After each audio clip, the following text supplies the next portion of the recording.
Hi everyone, good afternoon. I'm just finding my way around this beautiful community and the virtual world. I'm Baljeet Sandhu, and thank you all for finding some time to join me today as part of this incredible event, and especially I'm assuming it will be during your lunchtime. So I'm Baljeet Sandhu. I work at the Centre for Knowledge Equity.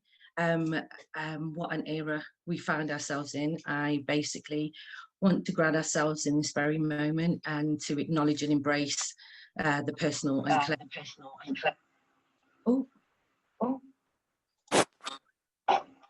if someone could just put if everyone could just go on mute, that would be great. And thank you for bearing with me as we try to navigate this space. But I just wanted to, just a grounding in where we are at this moment, but also honour this incredible community space created by the Runnymede Trust. And it's an honour to be here and be part of an inspiring community of Black leaders today, and also allies. I would like to begin by saying that I will be using the term Black leaders and community, which does encapsulate Black, Asian and other minoritized leaders and communities. And why? For me personally, I stand on the shoulders of our forefathers and foremothers, my aunties, uncles and elders who fought on the front line in the 60s, 70s and 80s for a unified Black political identity, to unite our shared struggle and fight together against oppressive systems. So that's my personal use of the term today. I was invited to share a few words with you all and hopefully share some space together to talk about this thing called lived experience and the concept of knowledge equity, which was developed following several years of research with leaders working on the hard edges of unjust and oppressive systems. In the hope that we can progress the work of the broader social good ecosystem, which often stagnates in a very kind of saviour complex modalities, from funders and investors, service and programme designers, entrepreneurs, researchers, academics, and much more. Vital experts and allies we need for our collective work, but we really fundamentally need to shift the paradigm on who we acknowledge, value and elevate as knowledge producers and change makers in our collective fight for a fair and just world for all. So let's start with this simplicity, and I'm hoping we will be able to also have some questions and answers together and share some space. But I just thought I would start with some simplicity for us. Everyone has lived and everyone has experience, but the term lived experience for the social sector is very distinct and it needs to remain that way. We have learned experience through our education, training and other learning activities, learned expertise. We will have practice experience, working day to day in our life as a practitioner, whether you're a youth worker, health practitioner, evaluator, funder, community development worker and much more. And together those experiences provide vital technical expertise for social purpose work. But the notion of lived experience is about something different. It's a stake in the ground that acknowledges and honours the insights, knowledge and wisdom of people who have direct first-hand experience of social issues and injustices. If you're a person of colour, you will have experienced the world in a unique way, picking up insights and knowledge from those experiences. If you're a person with disabilities, a survivor of domestic violence, again, you will have gathered insights and knowledge through that life journey. However, because you live near or work alongside people with direct first-hand experience, for example, you're a youth worker, this does not mean that you have the lived experiences of the issues that young people you support have experienced. And because you've lived through the immigration system as an immigration advisor, that also does not mean you have lived experiences of migrant refugees and asylum seekers. And I think I can hear someone who, if great, someone's gone on mute, that's great. And so really I just wanted to ground this in this notion because it is a term that is being bandied around quite a bit, but it's just that simplicity we need to ground ourselves in. Common sense, right? But not so in the operations of our social sector, whether intentionally or inadvertently. This wisdom through lived experiences and knowledge has been sadly suppressed, silenced, sidestepped or ignored for far too long. And why? Because of the cultures, structures and systems we find ourselves within and operating within, even with the broader social sector. which has sadly been plagued by bureaucracy, meritocracy over the years, with ideas and solutions often being crafted by those with technical expertise, which is a dominant form of knowledge. And with deep compassion, I say, for technical experts working tirelessly to create positive change with us. It has often been guided by the conditions of the sector, plagued by scarcity, austerity, and often a desire to scale up innovation, innovative ideas and programs and policy narratives that are crafted by dominant forms of knowledge in the hope that they will create the change we need in society. But sadly, as we will have all seen, the status quo will no longer do. And for that very reason, we need a fundamental shift in who we acknowledge as knowledge producers and change makers across society and within our knowledge economy. So I'll take a wee trip into the history of the lived experience and share a little bit about why I downed my tools to explore this concept, and also repivot my own social change career to work with inspiring leaders and systems change makers embedded in communities, crafting interventions and innovations to improve the lives of the communities they represent and share experiences with. And it's the very reason I now call myself a recovering human rights lawyer and policy strategist. I'll then just turn to a few concerns with the way in which much of the social sector is using the term as a catch-all identity for communities they are trying to serve, which is often creating confusion around the who, the why and the what.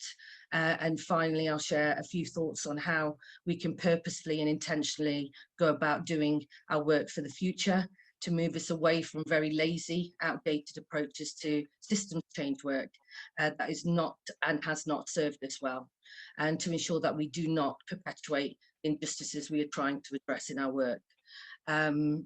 If we've always done what we always have, we will always get what we've always gotten. And this moment, this very moment in our shared human history, that the powerful public consciousness and about inequalities is a time that demands us to up our game and get sophisticated with our approaches to craft and create transformative change, which has to be and must be embedded in justice and equity for all. So just a wee history of lived experience. It's simple. Human history illuminates the power of lived experience leaders to drive positive social change in the world. It's why we see the world as it is now and the progress that has been made. Consider the civil rights movement. I wish it was started by white people. The disability rights movement, the women's rights movement. We wish it was started by men. It's common sense. People on the hard edge of social injustice will be change makers. Then go into service design, innovation and inventions. Alcohol's Anonymous was founded and established by 5 people with lived experience of addiction in the Christian church, going on to really revolutionize social care programs into the future. And that was over 100 years ago. Refuge, the first safe house for survivors of domestic violence, was founded by a survivor of domestic violence. It's the innovation, interventions, solutions that have been also crafted beyond just social movements. And the notion of lived experience in the social good ecosystem was founded by our forefathers and mothers in the disability rights movement as far back as the 1960s. Crafting the well-known slogan that many of us will know, which is nothing about us without us. This work had been progressed significantly by colleagues, brothers and sisters in the mental health space. This concept and notion of lived experience is therefore not new. Disabled leaders and leaders with lived experience of mental distress, trauma and loss started to establish their own charities, reimagine and redesign social care programs, and pushing to be around decision-making tables. So for me personally, as a social leader with a very proud heritage, hearing and listening about the leadership of migrant communities to fight for migrant rights, workers' rights, race equality, and much more, I knew that I was using my own lived experiences of poverty, immigration, care and health systems to drive my own work, not only as a youth worker, but also then witnessing from my mentors and elders within my community in Nottingham, driving community initiatives in the 80s and 90s to improve the lives of the communities they shared experiences with. But when I went on to become a technical expert in the human rights space and became a human rights lawyer, my law degree started to take all the glory. expertise, was working alongside my learned and practice expertise to craft solutions and innovations for change. My lived expertise being silenced within the migrant rights sector, a fantastic sector with wonderful white allies. But what I realised was when I would bring my lived expertise to the table, the sympathy gaze washing over the eyes of my peers and senior leads would often be something I experienced. At the same time, the sector continued to ask us, our team, why is it that you are constantly disrupting services and the law to progress the rights of migrant and refugee children? And all I ever wanted to say is we're not alone. There's many of us, there's hundreds of us, but we're invisible to you. We're change makers and we've always been here and we're here now. So it was often a very confusing thing to really witness that those very peers and senior leaders in the migrant and refugee sector would celebrate our leaders fighting dictators and oppressors from afar, but as soon as they arrived on our shores, they were vulnerable asylum seekers and migrants who were sharing these islands of the UK with them, but all of a sudden needed to be saved or protected with vulnerable identities rather than a recognition of their leadership. So committed to understanding why the notion of lived experience as a form of knowledge had little traction outside of the disability and mental health sector, I went on to research the notion of lived experience and the value of lived experience in social purpose work with senior leaders across many social justice spaces. It ended up being a report that is available called The Value of Lived Experience in Social Change and the Need for Organisational and Leadership Development in the Sector, which I published in 2017. It did go on to help shape numerous initiatives across the funding space and also started to have traction and universal understanding of lived experience outside of just a small number of subsectors. It's a long one, feel free to read it, it's online, but some top liners from that is before I actually went on to interview funders, I went to actually interview senior leads. They were across various social sectors, you know, CEOs, you know, researchers, evaluators, and many celebrated their participation and engagement work with the communities they were serving. But when I started to push the dial away from just engagement and participation towards leadership, it's where the pushback started. This fear of tokenism and the lack of technical expertise that people with lived experience may have.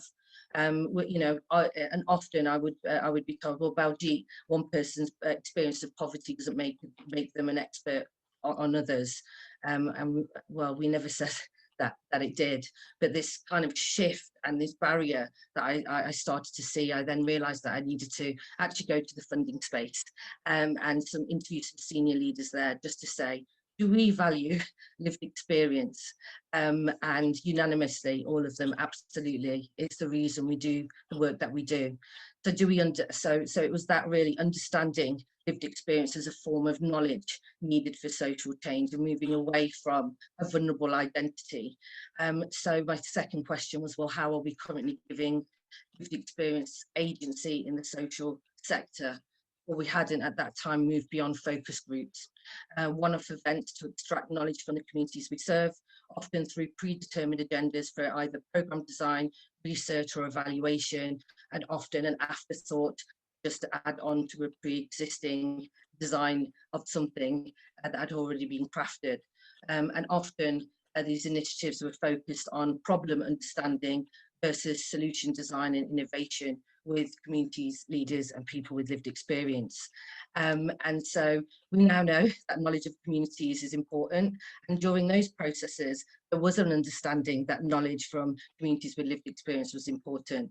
Often communities with lived experience were seen as mere informants of change, not as drivers and pioneers of change. And we were often expecting people with lived experience who were actively trying to be change makers for free, whilst everyone else in the social sector was valued and paid for their time. It was that work that I then went on to interview numerous senior and experienced leaders who had activated their lived experience. And it was then that we crafted the notion of lived experience leadership. One thing that we need to understand is not everyone with lived experience of social issue or injustice wants to be a change maker. some people will always be wanting to inform through engagement processes, whether they're a service user, and just give some time. But those who move away from story of self, and there are many of us as leaders who want to activate our lived expertise to create positive change. And it was through that report, another report that was published in 2019. Again, that will be, feel free to access that. It's called Lived Experience Leadership. How do we reboot the DNA of leadership in the social sector? And through that work with lived experience leaders, it was fundamentally clear that we needed a very clear definition for what we meant by lived experience leadership. And there were three major qualifications for the leaders I interviewed. Lived experience, what is it? It is direct first-hand experience of social issues or injustices, and is activated by leaders, and it's an activation of knowledge, perspectives, insights and understanding through that lived experience, which should be understood as lived expertise, which is then used to inform, shape and lead their work. But often lived expertise is not an othering. Many leaders and senior leaders are activating and integrating their lived expertise with their learned and practice expertise. And a third qualification, which was vital for the lived experience leaders I interviewed across social justice spaces, was that lived experience leaders are activating their lived expertise in combination with their learned and practice expertise to directly benefit the communities they share those experiences with. There was also a need to recognise that lived experience leaders are all, like any other social leader, are on a trajectory. Many will be emerging, others will be experienced, and there are and have long been senior lived experience leaders in the social justice space, but we're often invisible because the focus is often on the spectrum of lived experiences, often on the service user. And so it's really something that was a profound moment for us as a movement, to really recognise that, and led to the launch of the Lived Experience Leaders Movement, which is an unconstituted collective impact network, which is really uniting many lived experience leaders, Lex-led organisations, networks and coalitions across the UK. It has our centre is an active member of that movement. Everyone, anyone who identifies as a lived experience leader is free to join that movement, and it really is as a way of a knowledge exchange and collaboration between leaders and organisations. So what does this all mean for us now?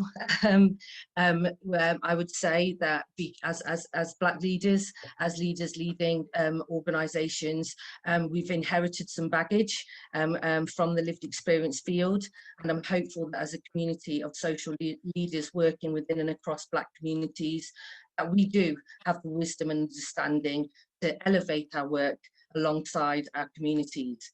So I would say, if you are someone who is of colour, who is activating your experiences of racial injustice to actually benefit the communities you share those experiences with, you are a lived experience leader. But then also step into now this notion of a Black lived experience leader who also has lived experience of the criminal justice system. We have to start to not take lazy approaches to assume or appropriate inadvertently the lived experiences of other Black brothers and sisters who do have lived experience of intersectional injustices, who also have sophisticated understanding and expertise on intersectional injustices, and are crafting and taking forward that work. And it's really important that we know that there are many leaders out there working across spaces that we need to start to work alongside and collaborate with, rather than starting from scratch, thinking that we need to represent them or speak on their behalf. We are here and we need to collaborate together. So if you step into the shoes of a leader who is a Black leader supporting Black organisations and Black communities with lived experience and of the criminal justice system, they are ready and there to actually provide that support. And it's not, if you haven't got lived experience of the criminal justice system, you will know that you cannot have the insights, knowledge and wisdom that those leaders will have. So really it's about knowledge, lived expertise is knowledge that we really need to give agency to equitably and meaningfully. So as Black leaders, what can we do to ensure that we don't fall into the trap of the sector? It's don't design your initiatives and programs with complacency, design with equity. Do not create another layer of the oppressed where we find ourselves representing or speaking on behalf of other leaders and communities who hold a vast amount of knowledge and expertise to support our social change efforts, but more importantly, to really craft systemic and structural change that we all know is absolutely vital. So we therefore need to really understand that there are sophisticated approaches being deployed by lived experience leaders across the UK, migrant and refugee leaders who have established social housing associations, crafting new interventions for employability to tackle issues for migrant and refugees communities whose work is being replicated around the world. We have leaders and social entrepreneurs in the criminal justice space who are crafting tech innovations for Black leaders with the experience of the criminal justice system. We have incredible leaders who are working on the intersect of racial justice and addiction and recovery, informing profoundly the ways for us to address policy and influencing work. And I know that there's an incredible leader and organisation back in from Nottingham who are doing some incredible work. And that's what we really need to start to do, is to start to up our game and working with one another and across the social justice space to really actually enhance the work that our communities really need as well, in order to tackle the structural and systemic inequalities they're facing, especially those on the hard edges of injustice right now. We can learn a lot. Our movement is not just for Black Lex leaders. We learn a lot from our white brothers and sisters, our Lex family, who are also change makers, who are saying that please don't move away from the £5 Tesco voucher for a focus group to a £250 engagement fee for a round table or an event that you want to pull in lived experience communities with. You know, we need to stop seeing our leaders who are working in the art space as mere entertainers to share passionate, empathetic stories that create a sympathy gaze. We have incredible ways and approaches and services and that are being deployed by Black leaders across the UK who are working on intersectional injustices, and we need to start to really think about how we can collaborate with one another, share knowledge, expertise, to really also think about research, learning, evidence gathering, and also how do we start to really fundamentally have a stake in policy influencing work going forward. Another aspect that we need to understand is that if we are going to take forward and we must be taking forward anti-racist approaches in our work, we have to do it alongside anti-poverty approaches. The fact that we have the injustices, severe injustices faced by working class Black disabled communities, working class Black communities when it comes to poverty, the criminal justice space, we need to start to understand that we have to be taking a working class and a class lens to a lot of this work, and there are leaders embedded in local communities who are there to provide support, but also share their learning with also national infrastructure organisations that support influencing and policy work for Black communities. And that's really what I would share from the lived experience leaders movement, is that we need to really steer away from this deficit-based narratives that we can fall into, and focusing on, say, misery memoirs of our communities, where we actually need to move towards a recognition of the wisdom and the leadership that is embedded in our communities. Only then can we start to move towards liberation and start to move away from reactionary resistance work to reimagining the systems and the structures that we need and our communities need to thrive. We need to start to have conviction in our wisdom, in our leadership, and also start to believe in that, the power of it, and that it is there in abundance, but how do we start to give it equitable agency? So I would just end with saying beware of the risk that we can fall into, even in our own practices of creating engagement and participation models with communities we're purporting to serve, even as Black leaders.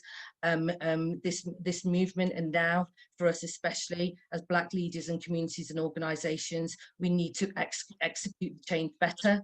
That requires an equity-centred approach to a lot of the work we do, to meet our communities where they're at, to provide capacity building support efforts, but then also recognise the senior leaders working with sophisticated knowledge and wisdom who now need to work in collaboration with us so that their work and their local work can have impact nationally. The risk of getting it wrong is too high, so let's be clear about what we are trying to do and create no further harm or perpetuate injustices that we can even inadvertently create if we don't think through this work carefully. There are many ways I can share other details, ideas, partners with you all, but I thought that what I would do is just open it up for any questions, and then and happy to share some ideas of what we could also be doing together. And so with questions, I'm assuming there might be some in the chat, or if you have a question, please do feel free to put it in a chat, or just put a star in, and I think I can invite you to speak alongside me or pose a question to the group.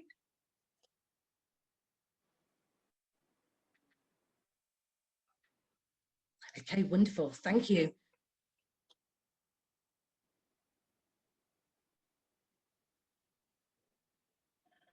Yeah, so the question from Edward, thank you so much. Absolutely, and there is, and so what we've been doing as the Centre for Knowledge Equity has been working with funders over the last several years, but also have supported the design of the Lived Experience Leaders Fund with the National Lottery Community Fund, which actually recognises the need to understand lived experience leadership, but also how lived expertise can be advanced and supported within organisations. We're now in year 2, 49 organisations across the UK have been funded and supported, and it really is elevating not only leadership capacity of their internal teams and also their communities and emerging leaders, but allowing them space for strategic work alongside academics, researchers, to really elevate and connect lived, learned and practice expertise in new and novel ways to really start to disrupt and influence. There's also been several other funds that we've supported, and the design of including Challenge and Change in partnership with the Blagrave Trust, which really recognise that there are young leaders and activists already doing the work. They don't need support with understanding what social action work is or support with their campaigns. They are doing that work. How do we get resources to them, and really supporting connection and understanding of the notion of knowledge equity in their work, and that work has been profound. There's been several other funds that also started to be designed, but also we have been a partner to the 2027 programme, which unashamedly was about bringing community power into the grant making world, which recognised the role and the not only the lived experience but the connected expertise of working class communities, and bringing them into the grant making sector around the decision making table. We also are working with universities as well. Our first partnership as a Centre for Knowledge Equities with the University of Oxford and the Scholes Centre, to really start to elevate the notion of knowledge equity in the systems change and social innovation field. There are many other universities very keen, academics, lived experience academics, very keen to advance the notion of knowledge equity, and working in partnership with lived experience leaders and funders and investors to really take forward this work. I hope that helps answer your question, Edward. I don't know if anyone else has got any other questions that they wanted to pose.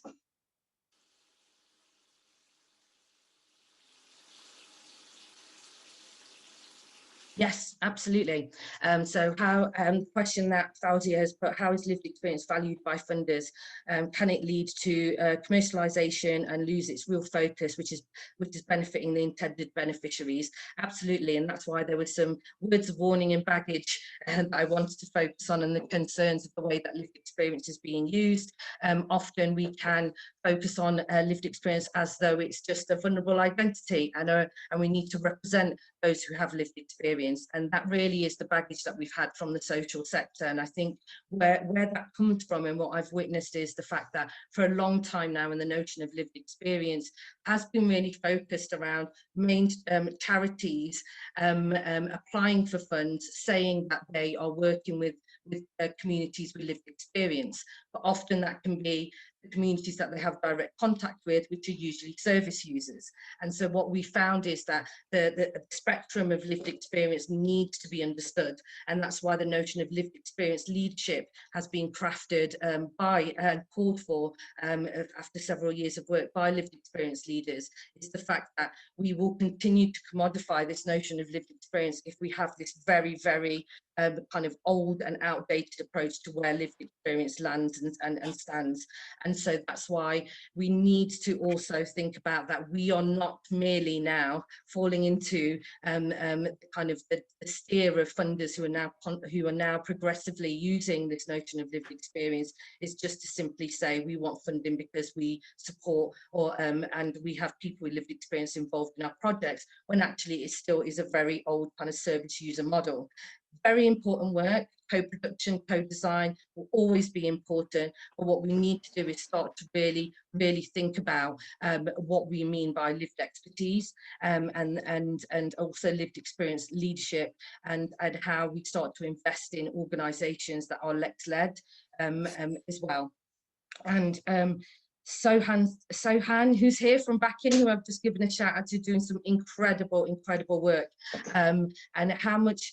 Hi, Sohan, and this is an epitome of the most profound kind of organisation that are using their experience of intersectional injustices to really push and shift the paradigm and understanding of culturally appropriate services for Black communities in the recovery and addiction space, really truly profoundly shifting debate on this. And they, you know, we need to take their work on a national level, especially with the design of various funds and services from commissioners and local authorities as well. Sohan, I don't know if you wanted to ask the question and also share a bit with us as well. Oh, I didn't expect that, but thank you, Baljeet. It's always good to hear you, and thanks for being a champion for people with lived experience. And I think for me, our experiences is not valued, especially within the BAME communities, I feel, you know, especially by businesses and especially by our communities. I can only speak about it within the sort of South Asian communities. And one of our things, you know, because we work in addictions, and one of the things we want to do is celebrate recovery. You know, people with addictions, they carry a lot of stigma, they get ostracized, you know, they get geographically displaced, sent back home. But we want to bring the opposite to addiction, recovery, into the communities, so the communities can learn to understand what recovery is and how through recovery people can regain their self-respect, their dignity. I guess what they lose through the shame of being addicts.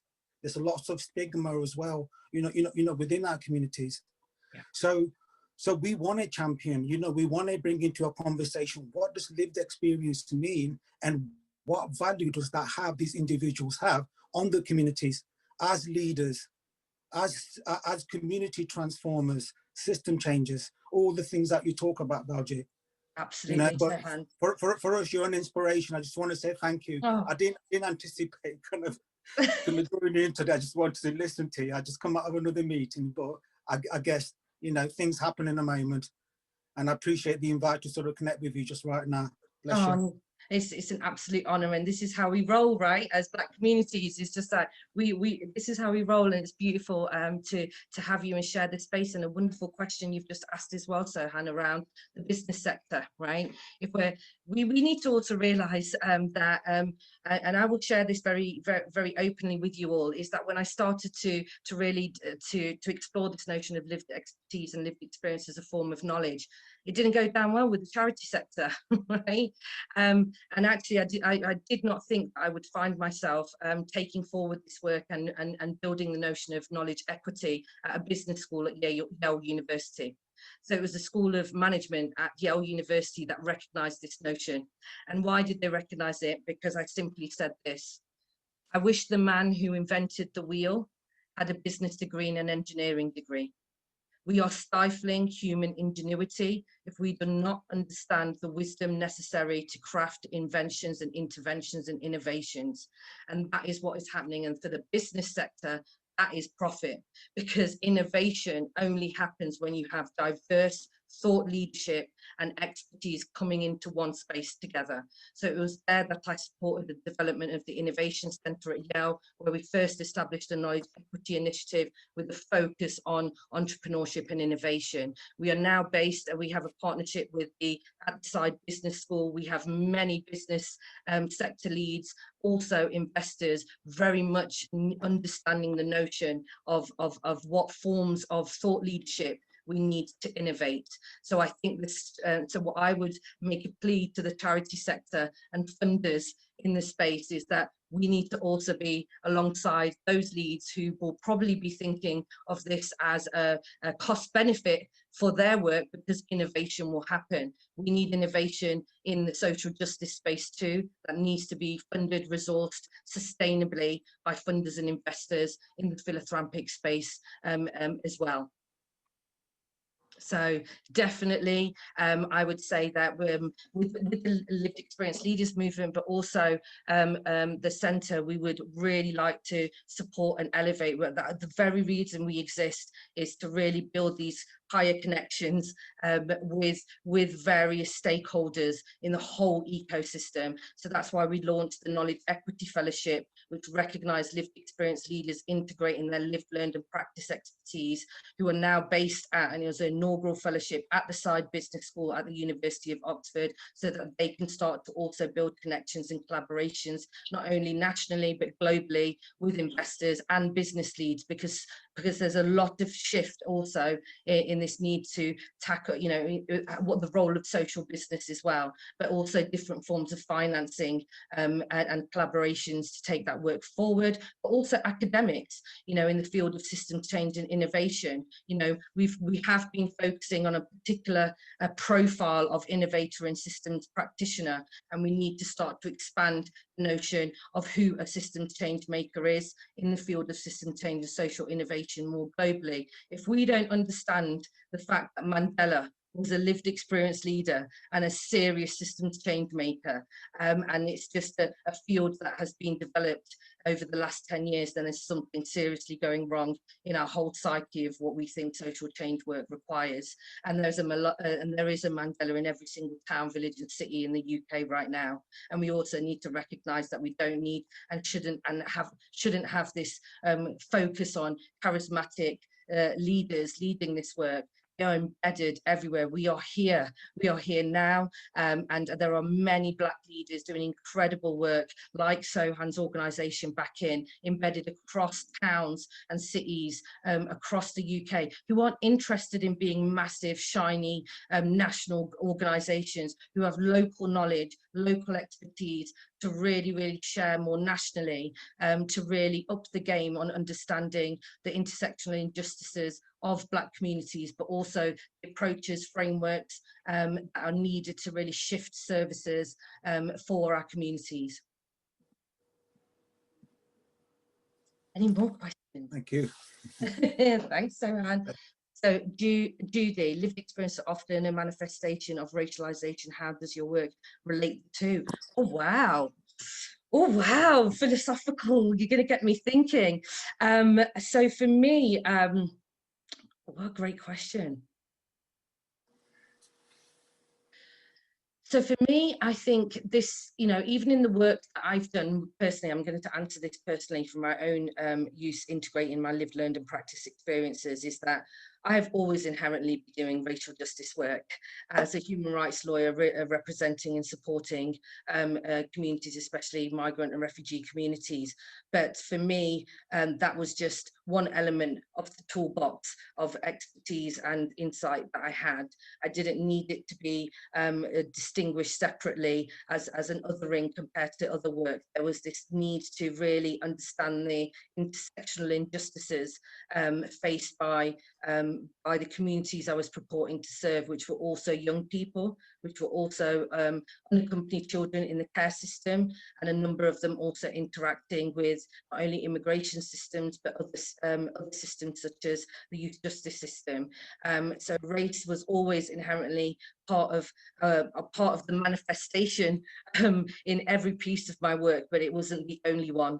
And it was about how do we bring our expertise from and lived experiences of racial injustice work to really intertwine it and connect it to other expertise as well, to really take forward the work. I don't know if that really answers that question, but it's a wonderful question that's probed me. So I hope that helps. Feel free to ask for clarification if that's not something you wanted me to touch on. I know that, so there's more questions as well. Funders should get involved directly with grassroots organisations, absolutely, by inviting them to the table and discuss issues surrounding them.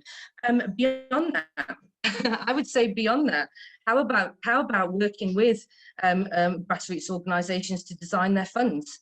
To begin with from inception, and that's what we've really been doing with several funds as well. The Resourcing Racial Justice Fund wasn't about sitting around the table with funders for them to understand our work and discuss the issues. It was fundamentally a shift to say to the funders, we know what's needed. Are you ready to be part of a fund that we want to design as a coalition of Black leaders?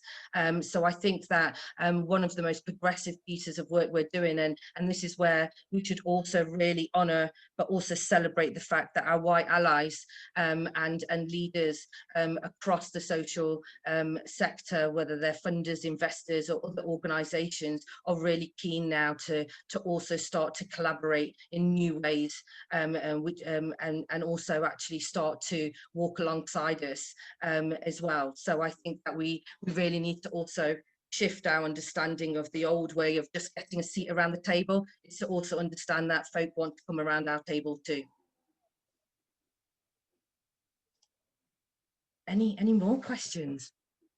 This has been a really I've just kind of zoomed into this space, and feel free, because I now know Sohan has been able to come up. Michelle, I'm loving to see another sister. Feel free to, if you want to share anything, comments, thoughts, let's explore together. We've got 10 minutes, I think.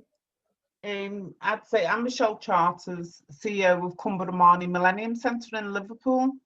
So it's been interesting listening to you talking about lived experience, because I took my lived experience of 40 years and created a new project in Cumbernamarty called L8, A Better Place.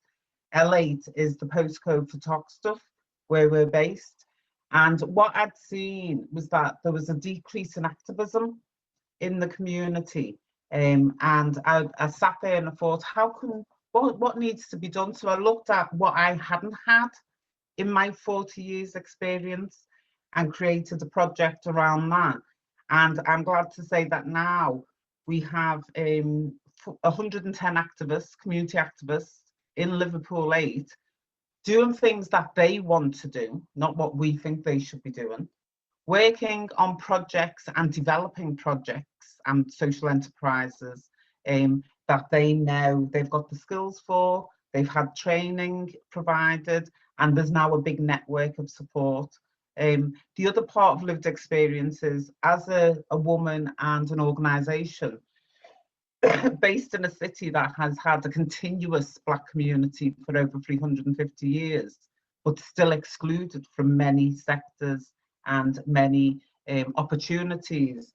We've just come up with another project called the NIA project, which will be the first ever Black Business Incubation Hub in the Liverpool City region, to tackle the exclusion of Black business opportunities in Liverpool, people who have never had any advice or support.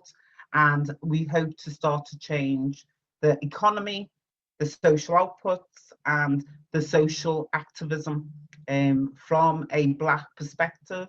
We've also been really successful with that by bringing lots of organisations together. So it's not just from our thinking.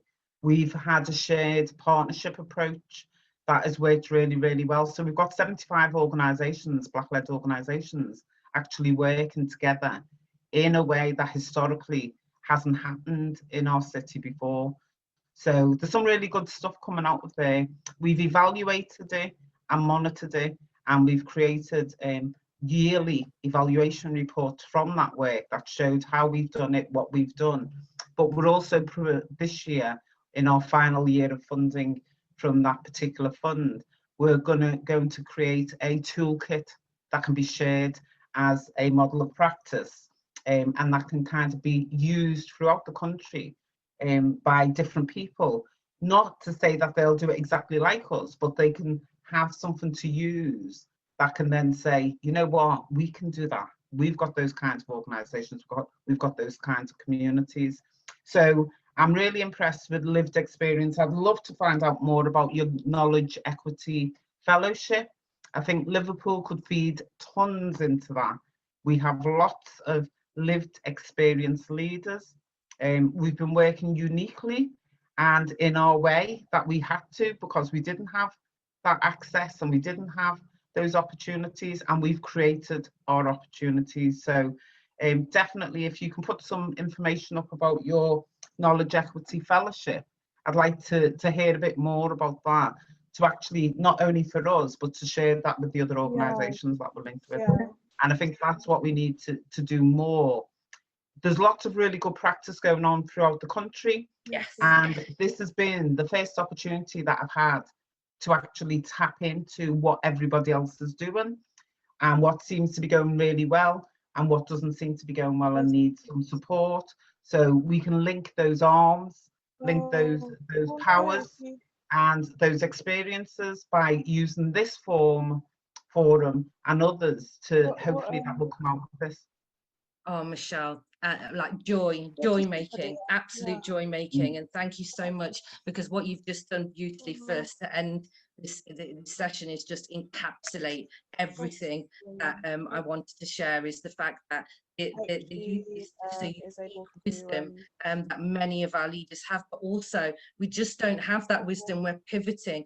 The amount of Black leaders who have started social enterprises because they couldn't actually work in the current charity frame. I think what we also need to understand, that there are social businesses led by Black communities. So even with the lived experience leaders movement, we have Black leaders who are totally disrupting kind of social businesses, but they wouldn't be seen, they wouldn't know what the BME traditional charity sector is. They wouldn't understand, they wouldn't be a part of discussions in the current frames. But they want to share their expertise. They want to have knowledge exchanges from the local insights, but also how do we disrupt the models, the social enterprises? We need to also think about the current financial instruments that are being used at the moment aren't necessarily serving Black leaders and innovators and entrepreneurs well. So that, and also then that unique kind of and this is why I say this is about lived, learned and practice expertise. We are not being othered by simply saying we are a story. We have knowledge and wisdom we're integrating with our professional, technical, learned practice expertise, and that's where the magic happens. And so please do all feel free to, and also the Lived Experience Leaders movement is just there. We're just currently hosting it, but it is just taking off as well. And there's many leaders involved. Please feel free to join that. We'll share some details, but most importantly, a huge thank you to the Runnymede Trust. I have to say, for many, many years working in the policy influencing space. This has been it truly is, I truly feel the hope in the way that we can mobilize, not only just on kind of the local kind of level, our business level, our investment levels, but policy influencing levels, how we actually up our game in not just as campaigns, but start to really disrupt a policy influencing work. And it really is just, for me, the hope that we have in such a much more powerful back infrastructure that is starting to organically grow through connections and collaborations. We really can do better together. And there are incredible leaders with lived experience from Black communities working on the intersect of health, addiction, recovery, the criminal justice system, LGBTQ rights. They have depth, richness of knowledge that can be shared for a policy and influencing work as well. So I think we're ready. So thank you, everyone, and I think we're wrapping up, and good luck and enjoy the rest of the sessions. I've just zoomed in for this small part. I'm so sorry I haven't been able to be a part of the 2 days, but I hope this is just the beginning of connections, everyone. Take care.